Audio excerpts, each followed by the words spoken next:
Dans cette vidéo, je vais vous montrer comment traduire un thème. On va pouvoir faire la même chose avec des plugins, des plugins et un petit peu tout l'ensemble de WordPress. Alors, pour traduire des textes de WordPress, il faut avoir un logiciel qui s'appelle Poedit. Donc, j'écris Poedit.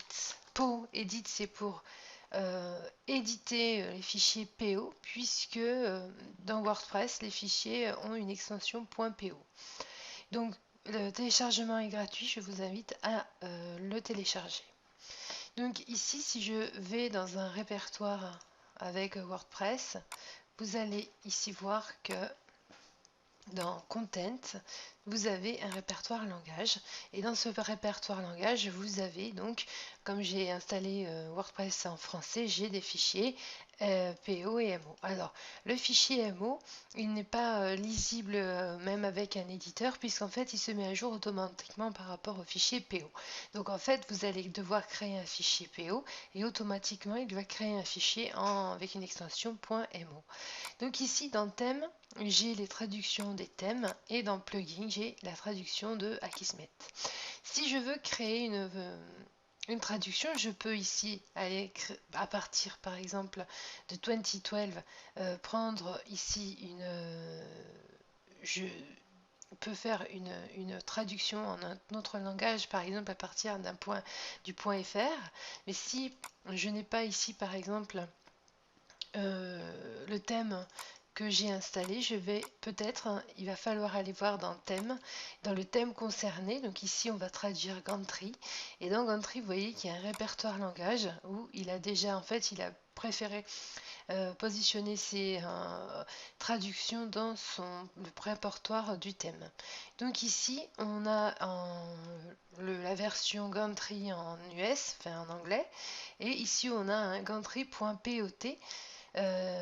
Ici, ce que l'on va faire, vous allez voir, une fois que vous avez téléchargé Poedit et que vous l'avez installé, il suffit d'aller le démarrer. Et en fait, vous avez cette fenêtre qui vous demande, alors que voulez-vous faire? Modifier une traduction existante, c'est-à-dire ouvrir un fichier PO qui existe et modifier la traduction, ou créer une nouvelle traduction à partir d'un fichier PO existant, ou d'un modèle POT, créer une nouvelle traduction. Donc on voit que Gantry a un fichier gantry.pot.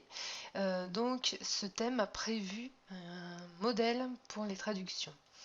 Alors certains plugins, certains thèmes le prévoient, mais tous ne le font pas. Donc si je n'avais pas ce gantry.pot, ce que je ferais, c'est que j'ouvrirais en fait. Je ferai créer une nouvelle version, une nouvelle traduction en fonction en fait d'un langage. Donc ici, je prendrai par exemple le US ici, dans le bon répertoire si possible, dans Content, thème, rt-gantry, langage. J'ouvrirai le US et vous allez voir un petit peu ce que cela donne. Donc on a la traduction anglaise, donc traduction, il n'y a pas de traduction, ce sont les termes en anglais.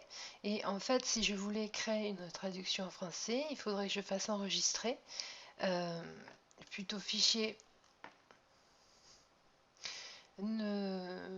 enregistrer sous, et je pourrais l'enregistrer au lieu en-us en fr, donc France, français, et pour les français, fr. Parce qu'on pourrait très bien ici mettre un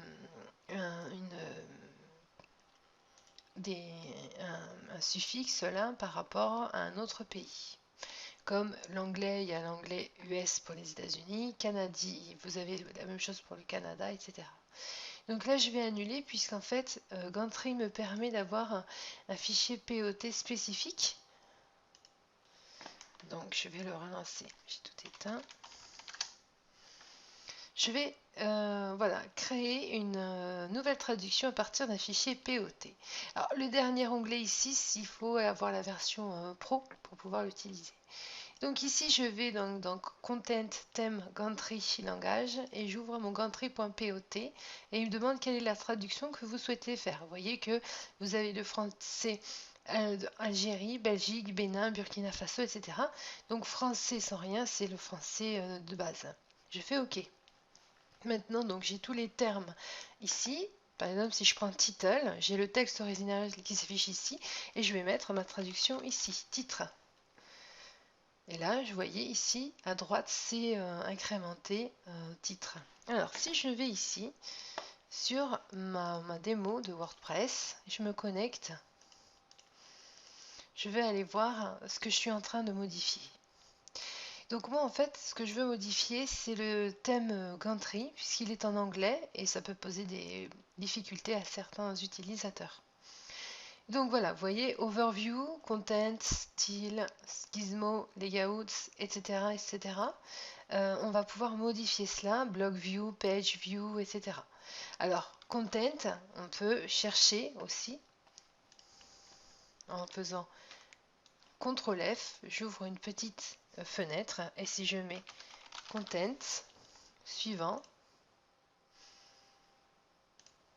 d'accord, alors attention, je vais enlever sensible à la casse. Et ici, j'ai Content Type, Content. Ici, je vais mettre. Alors, je peux la laisser en majuscule, contenu. Je vais faire enregistrer. Je l'enregistre donc dans le même répertoire. Mais cette fois-ci, je vais l'appeler fr underscore fr en majuscule.po. J'enregistre. Et si je retourne dans mon répertoire,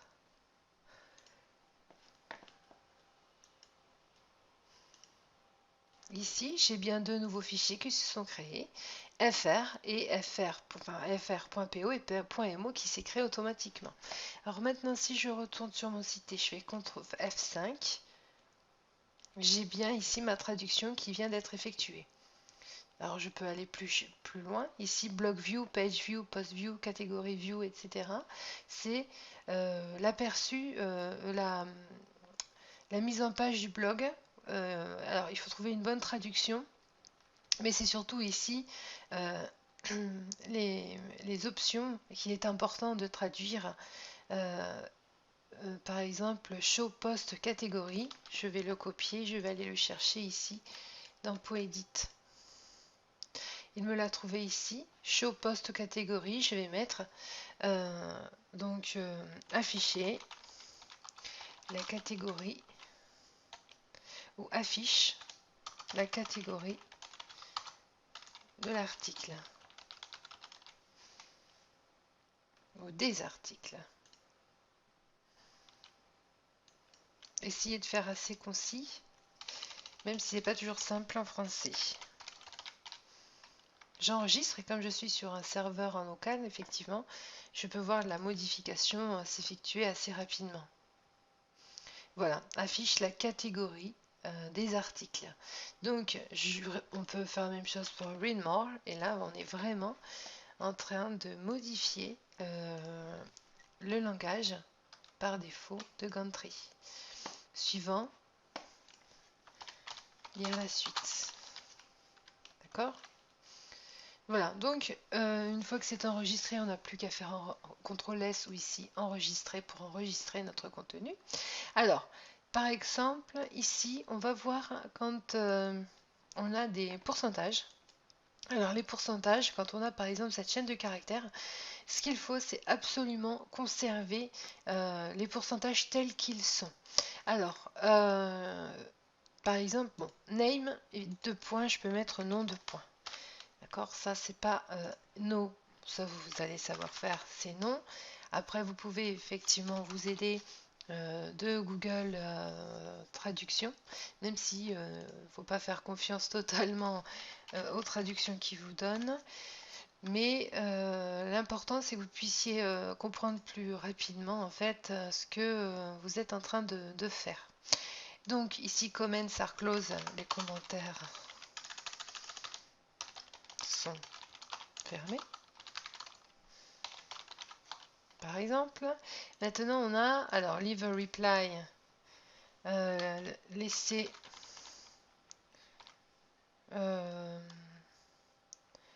répondre, on veut mettre tout simplement. Et ici, par exemple, vous avez leave a reply to, donc on va mettre répondre à, mais attention, il faut bien mettre derrière le pourcentage et le S. Alors le pourcentage et le S, c'est en fait des données qui vont être cherchées dynamiquement. Par exemple, si vous répondez à un post d'une personne qui s'appelle Toto, eh bien le texte sera répondre à Toto. Mais si vous supprimez le pourcentage S ici, eh bien ça marquera répondre à. Ça ne verra plus en fait l'appel à la recherche dynamique en fait de l'utilisateur à qui on répond. Voilà. Donc j'enregistre. Et vous allez pouvoir donc faire ça pour toutes les traductions. Après, vous pouvez effectivement faire ça en fait pour tout ce que vous avez envie de traduire. Souvent, maintenant, les plugins ont une traduction en français, enfin les plus gros en tout cas, mais pas tous, vous voyez, comme Gantry, ce qui était un petit peu dommage. Donc ici, vous voyez, on peut rapidement modifier. J'ai bien ici mon lire la suite. Et le label par défaut, c'est Readmore, mais ça à vous de le modifier également. Très bien, bon voilà comment on fait une traduction avec le logiciel Poedit. Et ça en fait c'est pour tous les termes qui ont été créés dynamiquement en fait. Puisqu'il y a certaines modifications et termes que vous ne pourrez pas modifier via Poedit, puisque c'est un terme qui va être écrit en dur ici dans l'éditeur. Soit du thème dans une page par exemple, vous allez avoir un terme bien spécifique qui va être là, et ça il faudra en fait le modifier. Voilà. Donc voilà pour cette leçon. Bien, je vous invite à faire votre première traduction. Merci.